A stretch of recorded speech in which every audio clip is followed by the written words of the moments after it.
Anthropomorphic, an adjective where we liken human characteristics to animals. It comes from the Greek anthropos, which means human, and morph, which means shape or form. It doesn't come from the Latin, which is a dead language. It is dead as a dodo.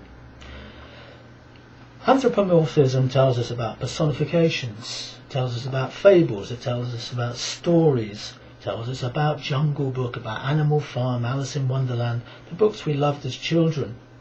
It tells us about Darwin's theory of evolution. Darwin wasn't just interested in finches, he was interested in the sloth. The sloth, as in the two-toed Costa Rican sloth, has survived because it hangs in the trees. Those that lived on the ground are no longer with us. If you take a sloth and a bonobo, you can have a lesson in time management. We take a bonobo. That will get the attention of any audience because a bonobo is a sex maniac. They are very busy all day. Whereas the sloth only mates once a year probably, comes down once a week to do its other business and goes back up. It's got a very efficient stomach and is able to process food. It's a very green animal. And it's like the tortoise and hare story. The sloth uses his time very well. Another way of juxtaposing two animals would be to take Isaiah Berlin's foxes and hedgehogs. Take George Bush.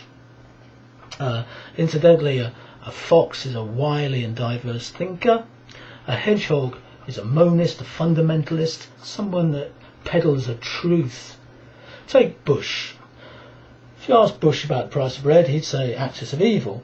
And it's very curious and wonderful that Barack Obama, a fox, has clearly won the hearts and minds of people.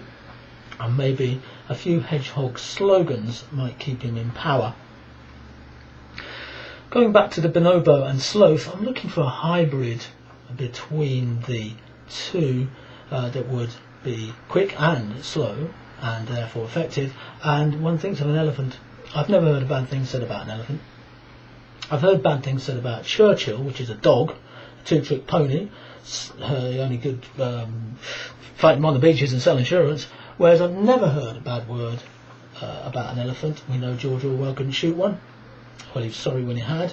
And I say, long live Nelly.